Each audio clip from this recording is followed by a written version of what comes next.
You're live. Thank you. Good evening. It's Wednesday, November 16th at 5:30 p.m. here in the Secondary School Media Center. I'm going to go ahead and call the meeting to order, and we'll start with the Pledge of Allegiance. I pledge allegiance to the flag of the United States of America and to the republic for which it stands, one nation, under God, indivisible, with liberty and justice for all. I'll move into roll call of attendance for tonight, starting with Christensen. Here. Gross. Here. Nessman is here. Sabalik is not with us tonight. Sandstead. Here. Strunk. Here. And Ulrich. Here. Okay.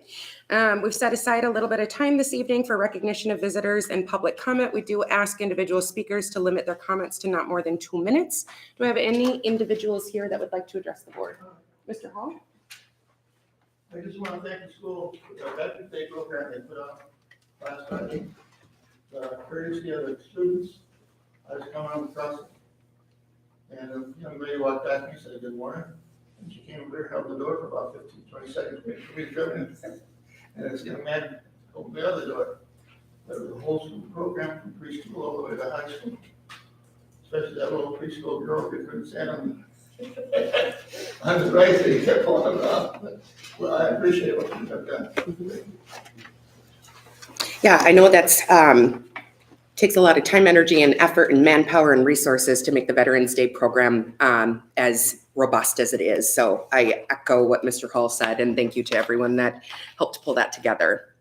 Are there any other individuals that wish to address the board tonight? No? Okay.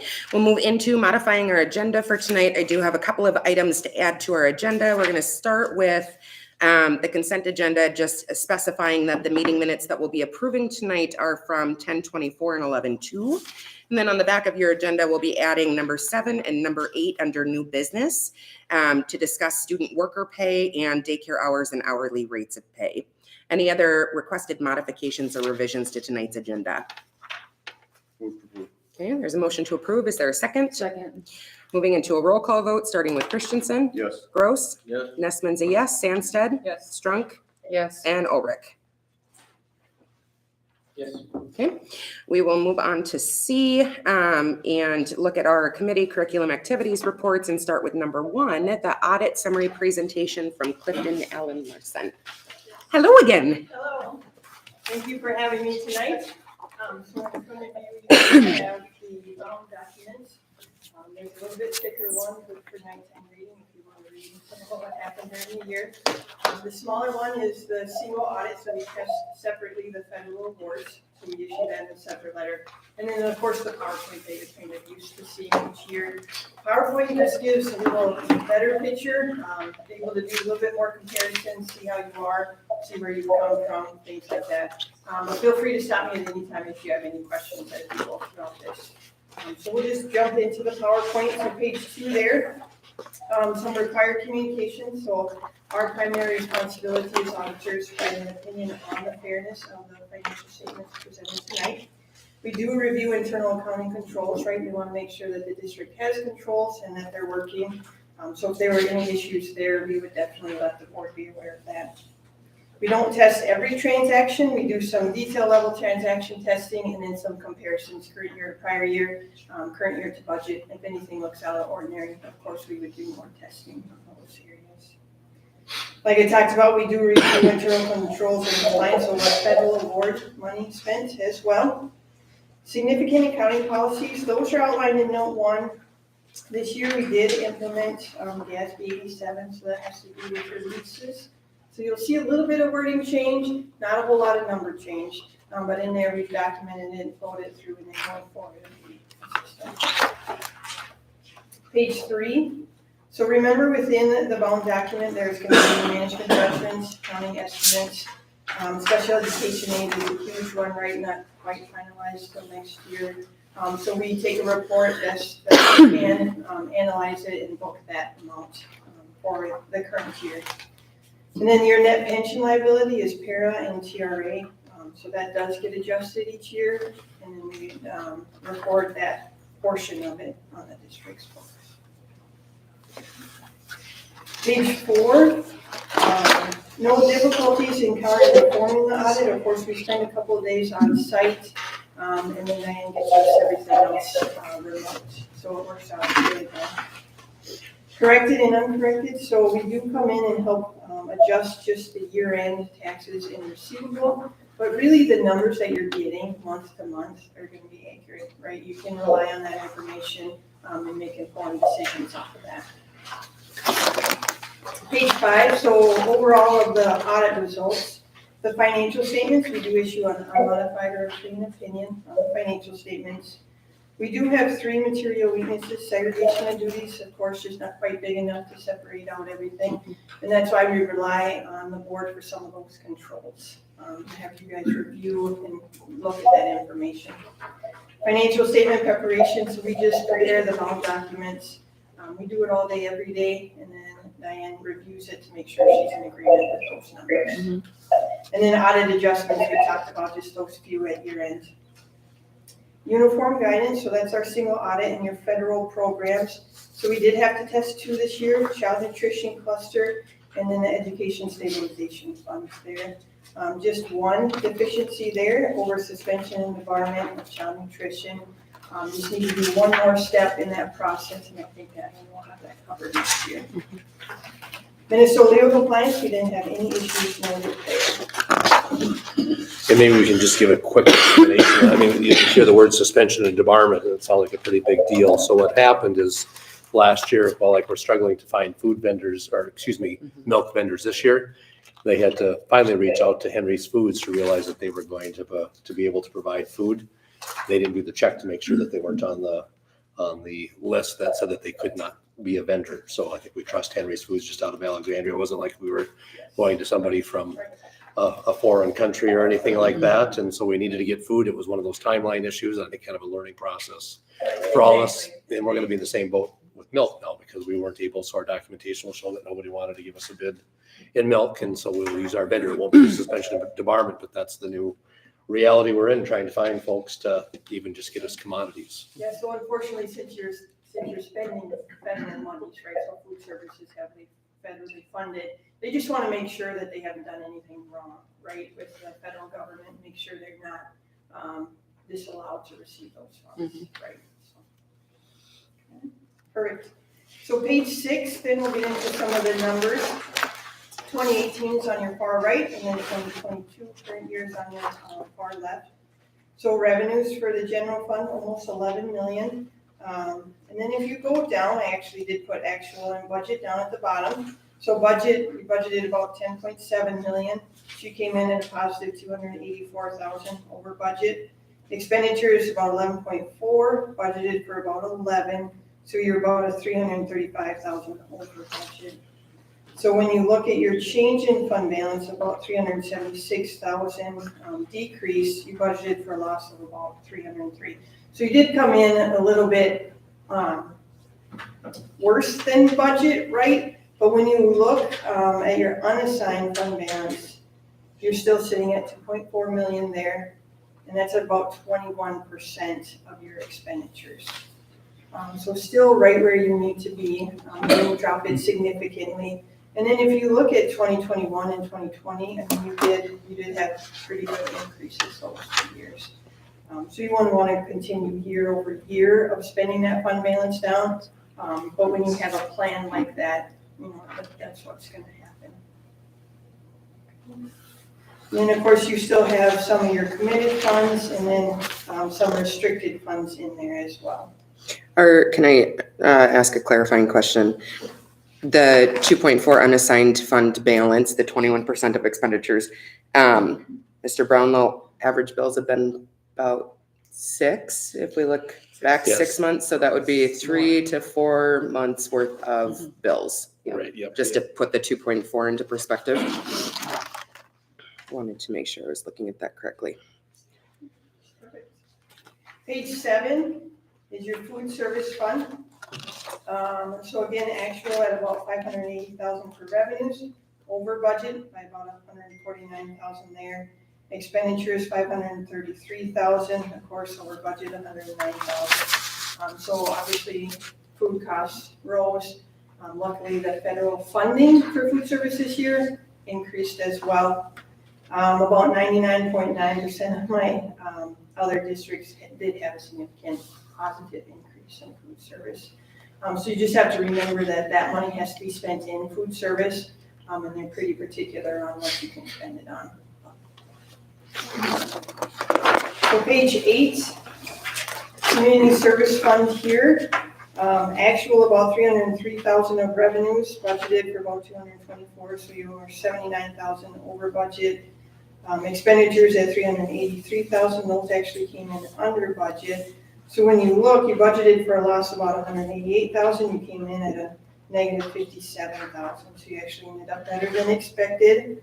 And then when you look, so you budgeted for the loss. If you go back a couple of years, again, you had year over year of losses. So just continue to monitor that. Right now, ending fund balance about 36,000. But remember, community ed operates off of revenues coming in to help pay for those programs. So you're going to see some of that shift as well. And another thing is our free pre-K isn't here, which is why, and so that's why we know that we're gonna be here is because we pay for, we don't, yeah, Yep. okay. Yeah, that's gonna be the biggest program that you're covering that expense. That's So it's making kinda it negative. planned spending, you're drawing it out of the general fund. Mhm. And no VPK voluntary preschool money either that we got. Right, I this think a couple year, years before, we didn't Yeah, get it this year, yeah. so. Page 9, that service fund, of course, you levy 105% of your principal and interest payments. MDE will come and look at the fund balance to see if it needs to be adjusted. So you came in positive 46,000 there, so you're definitely collecting taxes as needed to pay the principal and interest. Page 10, so what does the pie chart look for revenues coming in the district? If you look here, of course, your biggest piece of that is 66% with state, and then federal at 11%. So you're gonna see federal increase from last year as well if you go to page 11. So that federal funding is starting to roll off, right? Your national money are being spent. Food service is no longer 100% federal as of now. So you'll see that come down as well. So you might be coming back down into about your 2020 levels. So just so that you're aware of that, next year. State dropped, and we'll talk about that a little bit later, but it's dropping ADMs, right? So that's how the state funds that. And then local property taxes went down just a little bit from last year as well. So page 12, where's that money going out? Here you can see a big piece of it is going into regular instruction, and then pupil support services as well. And then your sites and buildings went up a little bit from last year as well. When you look at page 11, kind of goes hand in hand, and then you can see the fluctuations year over year in each of those categories.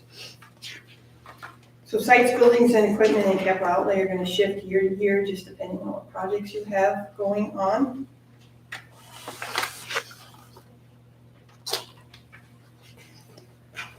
Page 14, just a quick comparison of your fund balances here. So non-spendable are going to be any prepaid or inventory items. Committed, any funds that you have set aside for identified projects. And then, of course, your unassigned, what's left over to pay normal operations. So page 15, average daily memberships. What the driving force behind the revenues here. You can see 771 students compared to about 777 last year. Secondary, you can see about 8 student drop there. So of course, secondary hurts harder, right? You get a little bit more funding for those. So when you look at your weighted average daily membership, that decreased as well. So when we look at page 16, then we just do some comparisons of your revenues per the weighted average daily membership on the page before there. Levy went down a little bit. You can see state revenue went down a little bit when you have that reduction in students as well, and then total about 14.5 there. So overall revenues were down from last year as well. On page 17, then expenditures, what you're spending on each pupil here, goes up when you have a reduction in students, and expenditures are somewhat similar from prior year.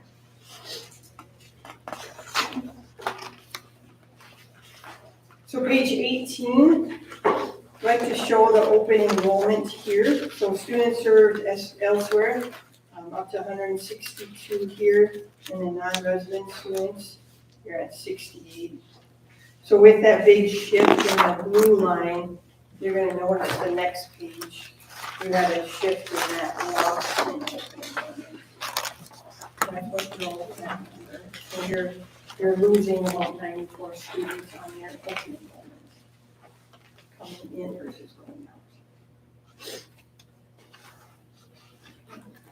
That could be a piece of why overall ADMs went down as well. Mhm. Unfortunately. And then quite a few of my districts that I have been working with have seen that drop in ADMs. I think it's pretty consistent. I'm afraid I think quite a few of them might still be in that homeschool mode, really just completely dropping. I don't know if there's any follow-up questions.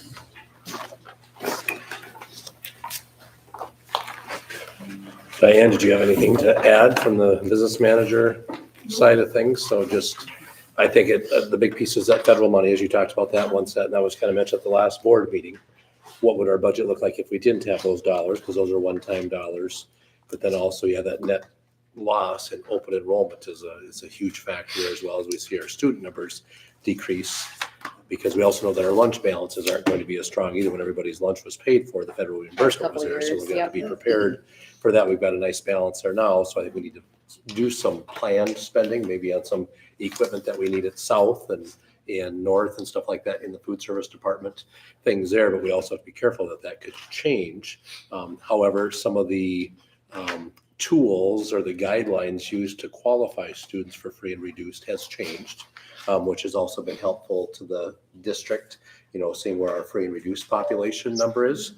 And sometimes, that's based on a concentration, so we have to be careful there as well, because you say, well, our percentage went up, well, if everybody else goes up the same way, then we don't see a net change. But we do, right now, preliminarily, it looks like our compensatory aid could have a small increase for next year. It's based on our October 1st numbers. Students that are here October 1st to qualify for free and reduced.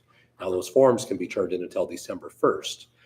But so if we see, if we get an increase there, but there's another way that students can qualify under Medicaid, I believe, right? Diane, is the new way that families can qualify. So we are seeing some increase in numbers there because it's an automatic. I was gonna say, that's an automatic, so they don't have to Yeah. apply, right? No, it's kind of like a direct certification. And that's So new for this year. yes, Okay. yep. Helped out a lot of districts. So we're hoping to see some dollars there, but then lunch will see a little bit of a change that way in our activities fees, because remember, we don't charge an activity fee to anybody Right. that qualifies. So we had a small but a minor reduction there too. So just some things to make you aware of as we look forward to the future on where our enrollment is and somehow getting figured out that loss in open enrollment would be a key factor.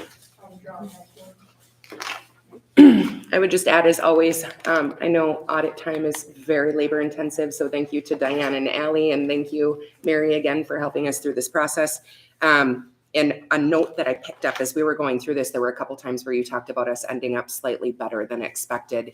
I continue to appreciate that we're extremely conservative in budgeting in this district so that we don't end up hearing the opposite message from you, which would not be fun. So thank you very much. Perfect. Okay, thank you. Okay, Mr. Brownlow, I believe you have a superintendent's report for us. I do, yep. So just a few updates here. The organizational meeting, I just have one request. That's typically the first Monday. Of course, the first Monday is a recognized federal holiday of New Year's Day, so it couldn't be until that Tuesday. I'm actually going to be out of town that week, and so I'd like to move that meeting to the Monday, the 9th, if we could. And that's where we set all of our organizational pieces, legal newspaper, legal counsel, bank, all those different pieces. So I just wanted to give you an update on that. We don't set anything until a future December meeting, but wanted to make you aware of that. Building needs, we have some immediate needs that need to be addressed at North Elementary and the secondary school. It's the boiler up at North, and sometimes this becomes a little over my head, so I had to make sure that I understood how this worked with the condensate. Return pumps have both failed, and so one of the pumps is completely seized up, and the other pump actually shoots water out of both sides. So a way to collect more money, we could make it a waterfall, and then the kids could throw a couple coins in there and stuff like that. But no, we have to get that fixed. Sounds like it's going to be a couple $1,000s per pump there to get those taken care of, and then maybe to have a rebuilt pump would be a little bit more. But need those to get that condensate pushed back to and from the boiler there. And then we also are seeing some. And then there was a low water cutout seals, and that's just a one-piece unit. It's all one unit. You can't just replace the seals. And so that needs to be replaced on the one boiler there. And then the heat exchange tank for the hot water side of the building is losing glycol and needs repair. Now that one's been a little bit more challenging to try to get figured out exactly where the glycol is going. So Chad has been working with GNR controls to get that figured out. The unfortunate part is to move that equipment. The room's pretty tight. It's a bigger room, but to get that out of that tank is going to be a little bit of a challenge. So we're still working through that, and then as well as getting some additional opinions from other people in the industry just to make sure that we're doing it, cost effectively and really fixing it the way that it needs to be. So that piece there, and then the batting cage has been replaced in the gym. Remember that came down to the floor. That has been replaced. The unfortunate part about that is with those back up, the lighting. We have several lights that are not operational, and it did stick out until the batting cage came back up there. And so it is a little bit darker in that gym. So home court advantage potentially if the other team can't see the backboards, but that might not serve us well either. So we're going to have to get that taken care of. Again, looking for some quotes to come in. The pressing point is November 29th is our first girls home game. So we need to make sure that we get that taken care of, that way. I know when the Buildings and Grounds Committee walked around, we looked and saw the lights that needed an upgrade. I think at that point that was going to be, was it $29,000? Normally they were going to take $10,000 off the lights, so we're at 19. The way I was seeing the spending kind of going this summer, I said, boy, I think we need to be cautious and hold on to that. And so we're just going to get those, I believe it's 18 lights over the basketball court taken care of. So they're all functional and they're all working the way they need to.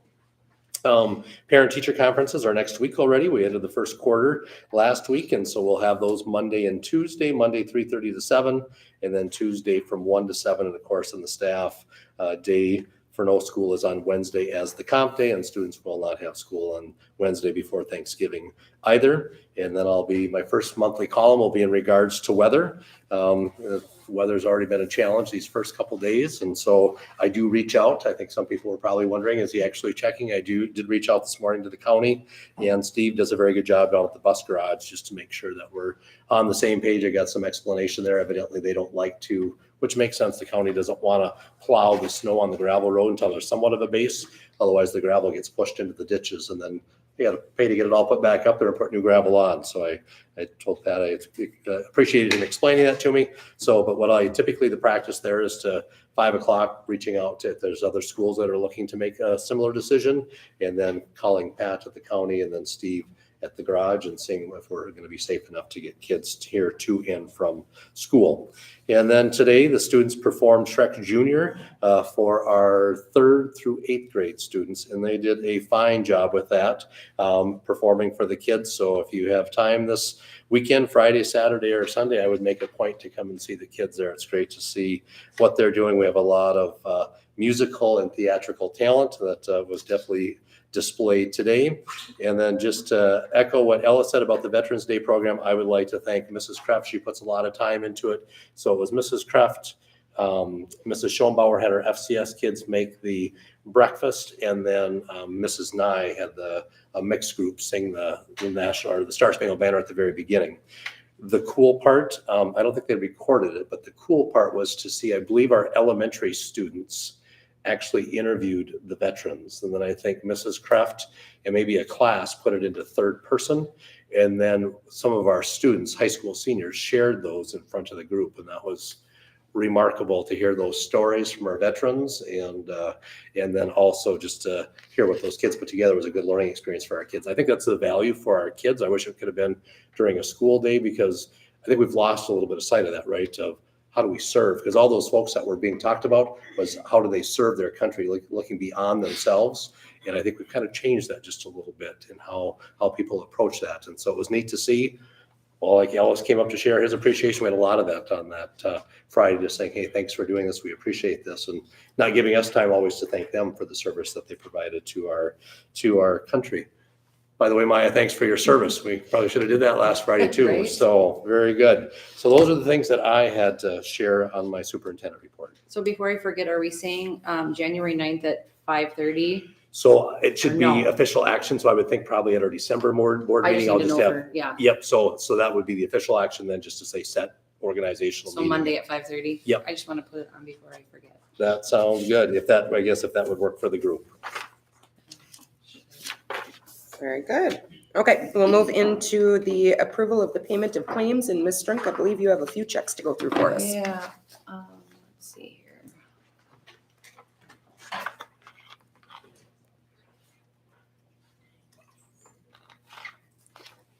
All right, let's see. Check 150816, auto value $21.98, a gasket for North Boiler.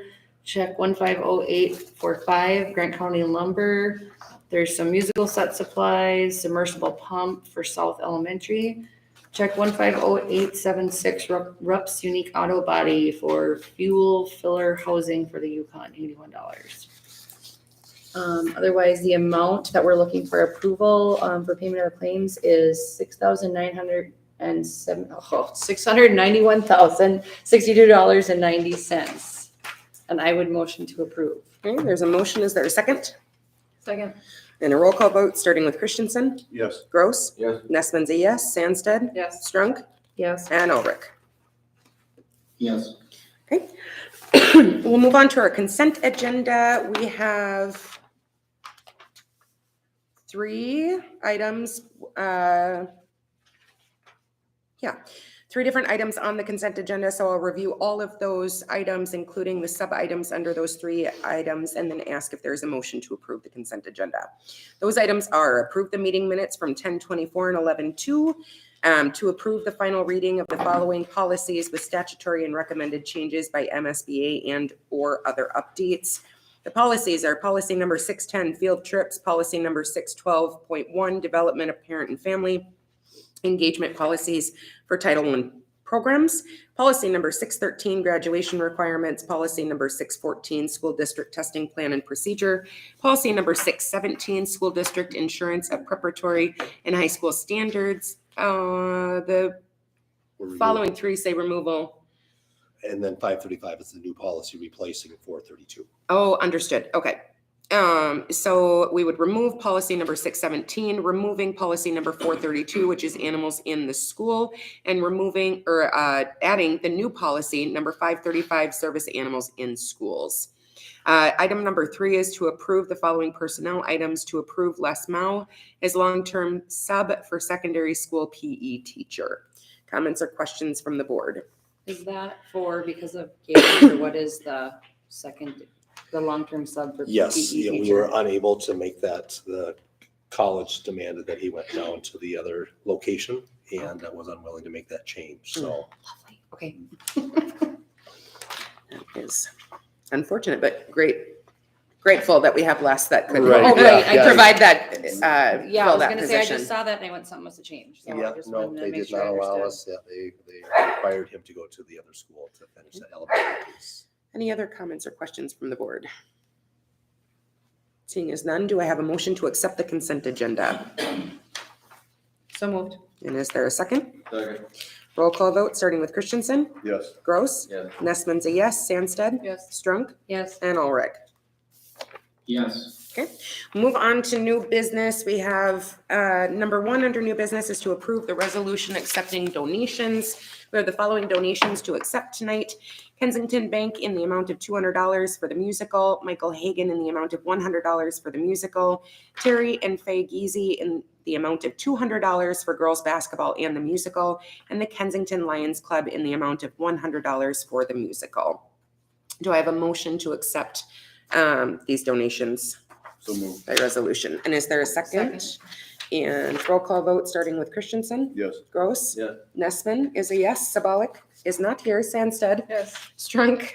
Yes. And Ulrich. Yes. All right. We'll move on to number 2, which is to approve long-term teacher substitute pay schedule. And Mr. Brownlow, do you want to provide some background information for the board here? I can do that. So yeah, actually, any teacher who's a licensed teacher falls under PELRA, the Public Employer Labor Relations Act of 1971 or 3. And so what that means, after 30 days, they fall under the master agreement. So we've decided, after conversation at our earlier meeting in November, to move that up to day 16. So those folks would start to follow the master agreement at that point with any eligible benefits to the long-term sub. Where the problem falls is anybody who's a short call substitute. We're starting to have to call more on short call substitutes. So that would be a teacher who has a 4-year degree, but does not have a teaching degree. They cannot sub for more than 15 days in a particular assignment. So this would never pertain to them. So we have them sub for 15 days. Then they have to go someplace else and then come back on the next day. And I think that used to be a practice that districts would do that to save money. And so you'd have that long-term sub come in, and on day 28, you'd say, guess what, we're gonna have you go over here. Oh, then you reset on everything. Well, we're not in that business anymore because people, we can't hardly get people the way it is. So this is a way to address both, saying day 16 and beyond, anybody who has a regular teaching license, has that teaching degree, would be able to fall under that master agreement. But then that long-term substitute, we're going to keep paying them at that $210 per day. A regular teacher would be paid, I think it's the $237, but this would be that $210 per day, and then they would have some access to the sick leave and personal leave. I just don't want them to have to reset. And I think if we know from the very beginning that, hey, you're filling in for this particular person for this time frame, knowing that on day 16 they have to go to another spot, I think we put them into that long-term sub position right away. And then I guess if out of that 40 days they're gone 7, then we have to have a conversation and say, well, we're not sure that you quite met the obligation. But if they have a sick day on day 6 because something's going around and they're only gone that day, I think they should still get that pay and things like that. Otherwise, we're trying to find ways to encourage people to fill those roles. So that's kind of how I have that set up. Does that make sense? So really that major paragraph is to do with those short call subs, and Les happens to be one of those short call subs. So, and that's going to be the only way we're going to fill, I think, in the future, because if you have a teaching license and you're looking to teach, they've probably got a job elsewhere. Comments or questions from the board? Is there a motion to approve the long-term teacher substitute pay schedule? So moved. And a second? Second. Roll call vote, Christensen? Yes. Gross? Yeah. Nessman's a yes. Sandsted? Yes. Strunk? Yes. And Ulrich. Yes. Chrissy, did you get that motion? Was it Sarah or was it Kayla that made the motion? Kayla did. So quick, I think. Keep up. I'm having trouble catching up tonight. Okay, move on to number 3 under new business, which is to approve the FY22 audit as presented by Clifton Larson Allen LLP. Comments or questions from the board? Move to approve. Okay, there's a motion. Is there a second? Second. Roll call vote, starting with Christensen. Yes. Gross. Yes. Nessman's a yes. Sandsted. Yes. Strunk. Yes. And Ulrich. Yes. Okay, moving on to number 4, approve the resolution canvassing returns of votes of the school district election. I will read the resolution as presented and then ask if there's a motion to accept the resolution as read. Be it resolved by the School Board of Independent School District number 2342, State of Minnesota as follows. It is hereby found, determined, and declared that the general election of the voters of this school district held on November 8th, 2022 was in all respects duly and legally called and held, as specified in the attached abstract and return of votes cast. At said election, a total of 4,623 voters of the school district voted at said election on the election of 3 school board members for 4-year term vacancies on the board caused by expiration of term on December 31st, 2022, following the general elections as follows.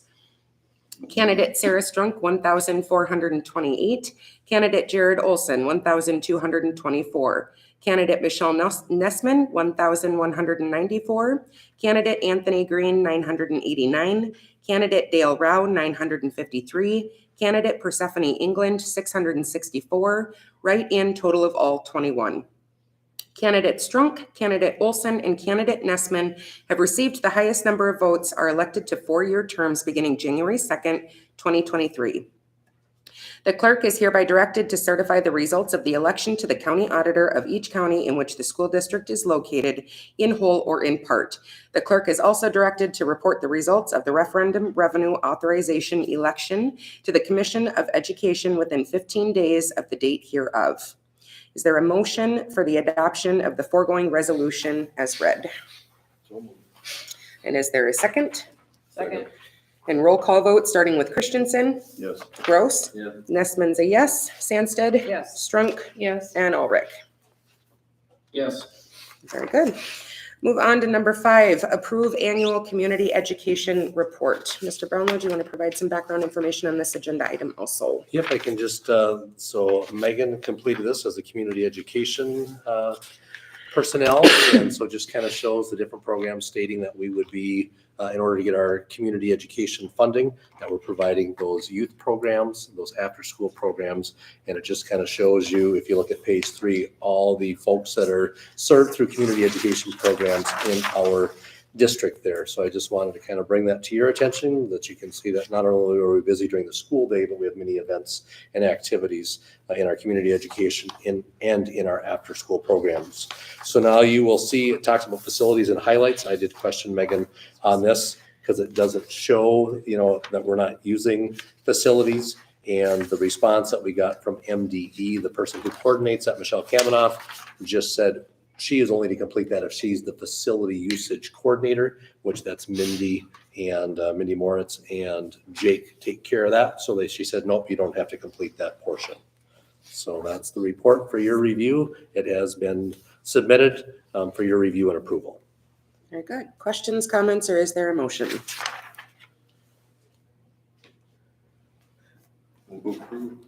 Second. There's a motion and a second. Roll call vote, Christensen, Yes. Gross, Yes. Nessman's a yes, Sandsted, Yes. Strunk, Yes. and Ulrich.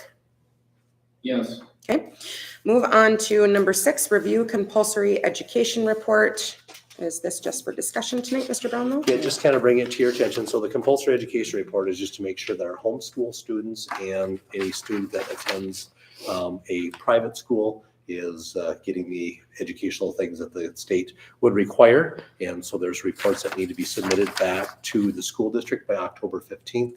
And so we're just going through reporting that back to MDE. And so you can see our numbers there too. I believe we're at about 53 students who are homeschooled in our district. And so a wide range of ages from age 5 all the way through age 18. But that's just to kind of bring that to your attention as well of that documentation. So there's no need to approve anything, just bringing it to your attention. Very good. Any questions or comments from the board?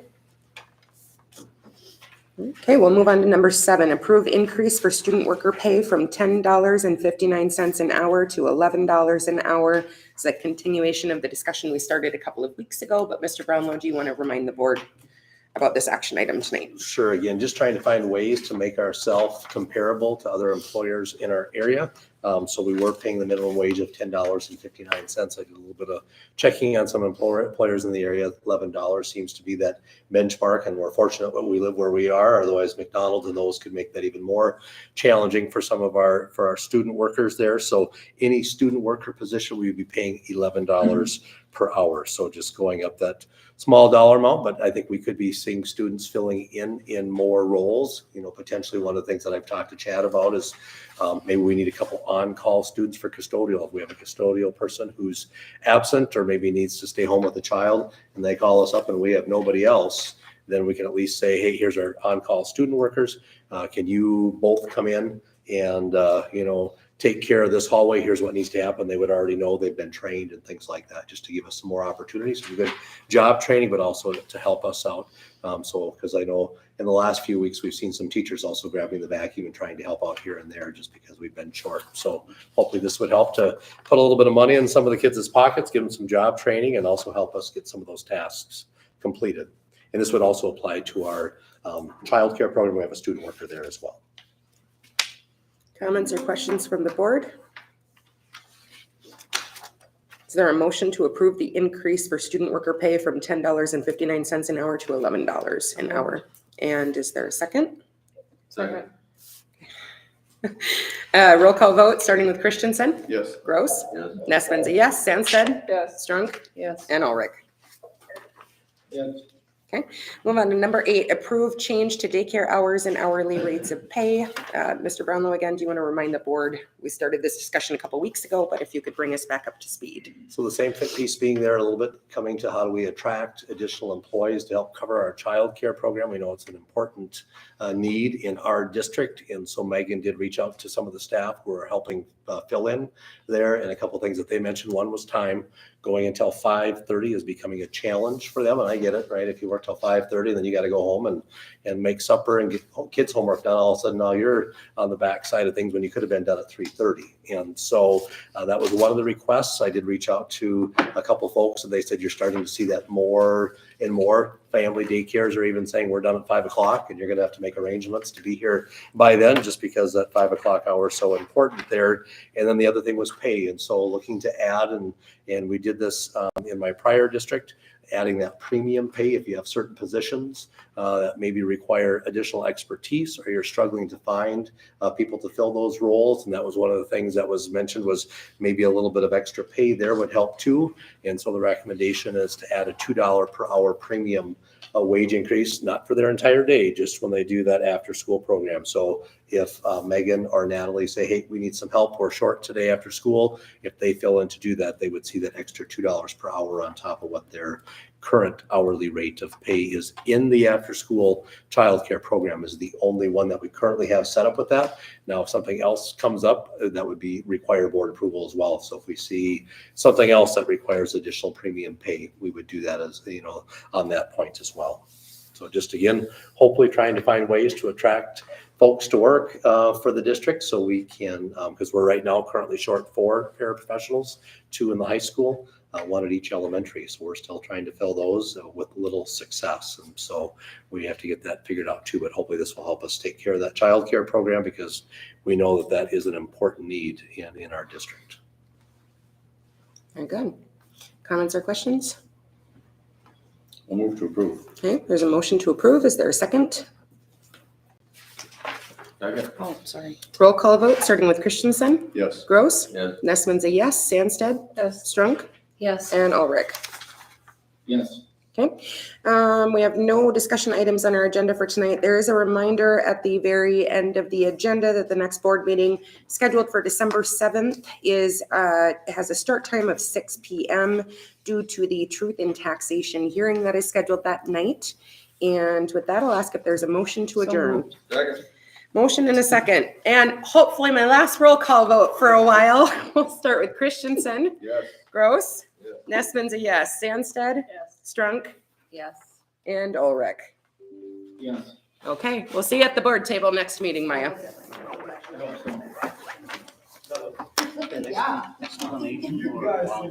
Yeah, although we couldn't make it easier, but it's not easy. Yes. Yep.